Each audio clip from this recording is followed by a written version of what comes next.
Good afternoon, everybody. So today talking about good old housing market, some crypto, and quick update on some stocks. So the housing market today, talking about some of the areas, zip codes that are red hot, absolutely sizzling. So Realtor.com recently released its 7th annual hottest zip codes report, showing the 2021 hottest housing markets are hotter than ever, with homes in the top 10 selling in less than a week, 3 times faster than last year's list.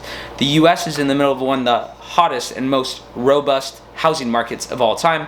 Home prices reaching record highs in 5 of the first 6 months of 2021, which has really helped fuel demand for relatively affordable areas on the hottest zip code list. Now, some of these booming zip codes out of the top 10 are going to be in East Colorado Springs, aka Colorado Springs, West Irondequoit, that's New York, Rochester area, Peabody, Massachusetts, Greater Boston area proper, Manchester proper, New Hampshire, Manchester, Brentwood, North Carolina, outside of Raleigh, Lincoln Village, Ohio, outside of Columbus, Milford, Massachusetts, Worcester, Concord proper, New Hampshire, Concord, Farmington, Michigan, outside of Detroit, and then Franklin, Tennessee, outside of Nashville. So those are going to really round out the top 10 hottest zip codes.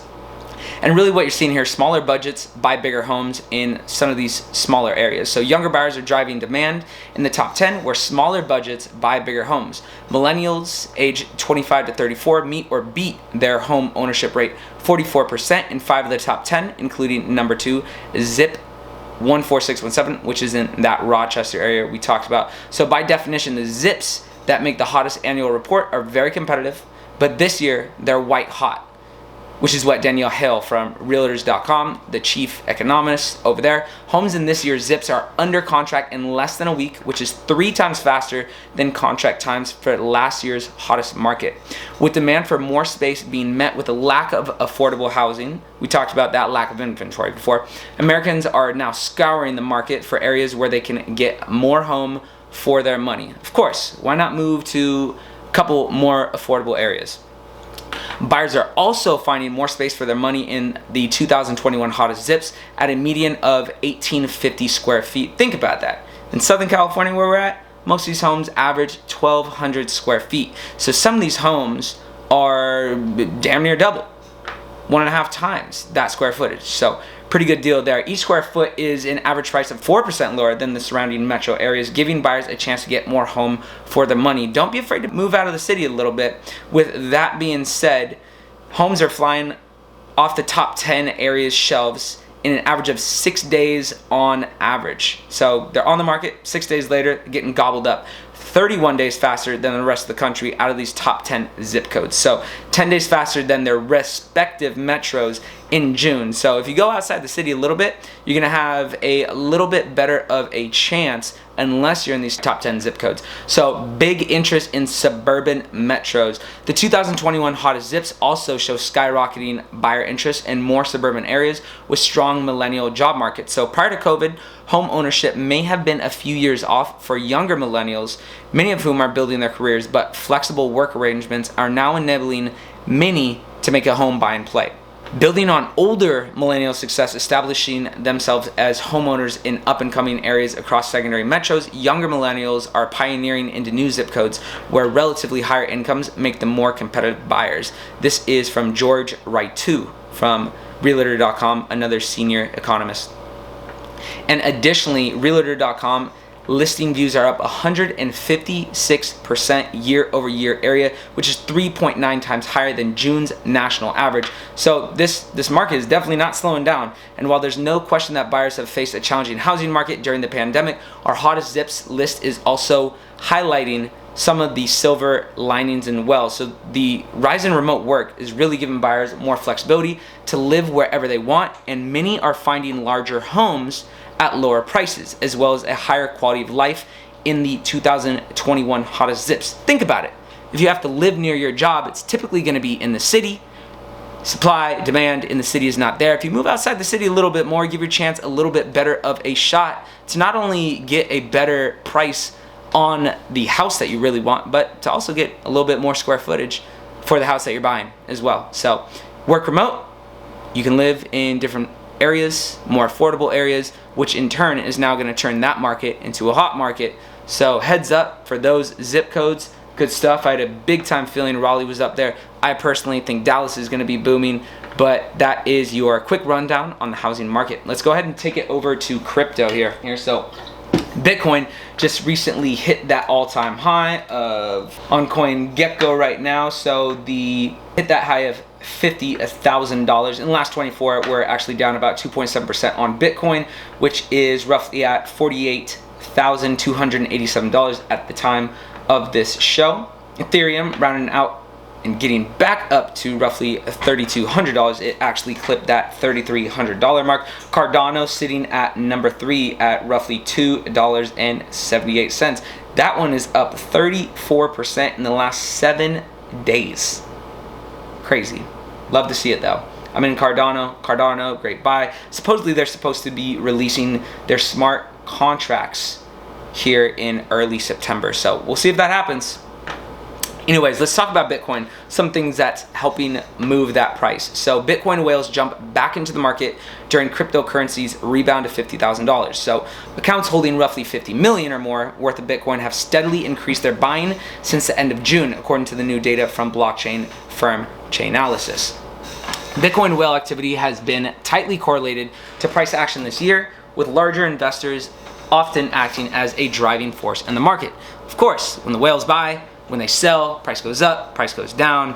That's what happens. Got a lot of money, you can typically dictate what happens with the market. So Bitcoin hit a 3-month high this week. We talked about it having a steady climb since mid-July, just hitting that high of $50,000 before dipping a little bit back down. So these big whale, quote unquote, investors appear to be upping their position as the price recovers. Cryptocurrency accounts holding roughly 50 million or more worth of Bitcoin have steadily increased their buying since the end of June, according to new data from blockchain firm Chainalysis. And that bullishness continues into late August as prices rebounded above $50,000, and the Bitcoin accumulated by these recent large investors is related to the medium-term change in Bitcoin price.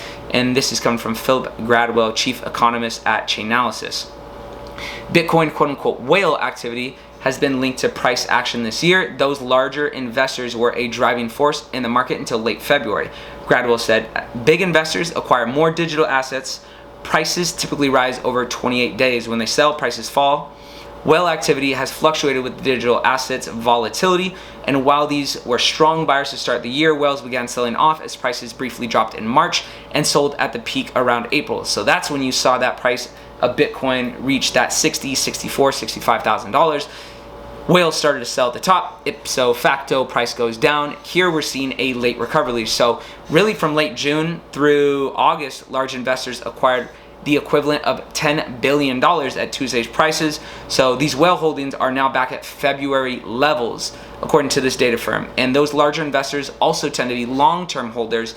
Whales measured by, once again, our people at Chainalysis. So, and if they tend to retain 75% of the Bitcoin they buy on average, look for a strong move up here. So Bitcoin hit a 3-month high this week, and it will, seems to be at least, I should say, continue a steady climb until mid-August and September. So the value of the entire cryptocurrency market also crossed $2.2 trillion.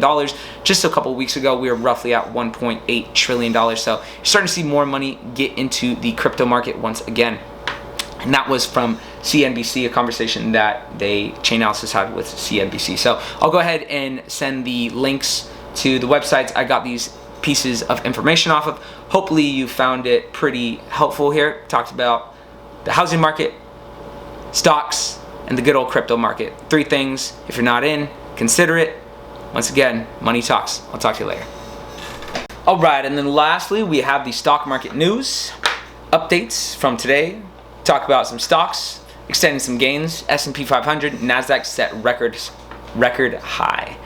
Stock gains on Tuesday reaching fresh all-time high as optimism over earnings and economic reopening, and this is once again Tuesday, August 24th, I should say, reopening at least temporary outlaid lingering concerns over the virus and changes to monetary policy. So the S&P 500 edged up to fresh record intraday and closing highs. Big tech stocks, including Amazon, added to gains, and the Nasdaq outperformed to also set new records. Reopening stocks included the airlines and cruise lines also increased after rising on Monday, with optimism over a broader leisure and travel recovery coming after the US FDA approved Pfizer, ticker PFE, and BioNTech's BNTX, ticker symbol, the COVID-19 vaccine. So once again, FDA giving Pfizer and BioNTech's COVID-19 the full approval.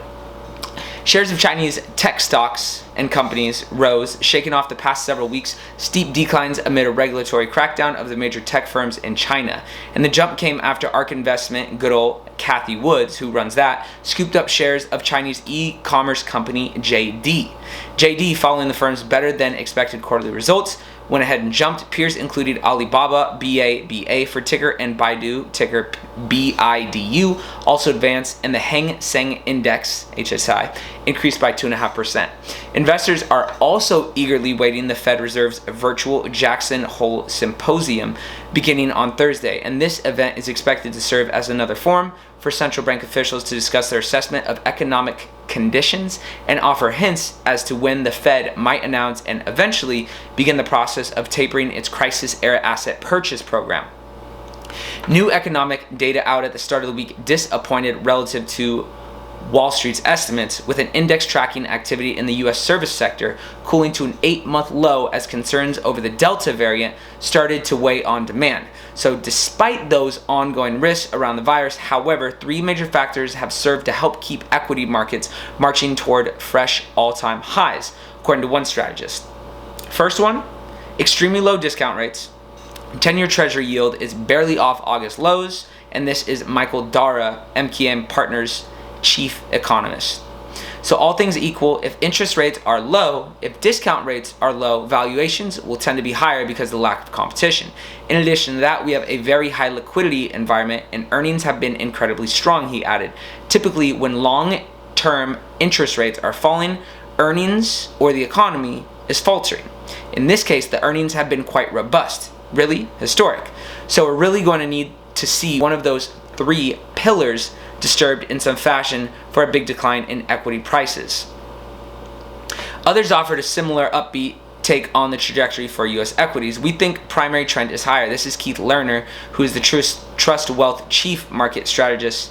He told Yahoo Finance, "You're only about 1 year into this economic expansion. Economic expansions last about 5 years. And the earnings season, which we just got out of, was phenomenal once again. So even if it's peak growth, we still think it's going to be strong growth."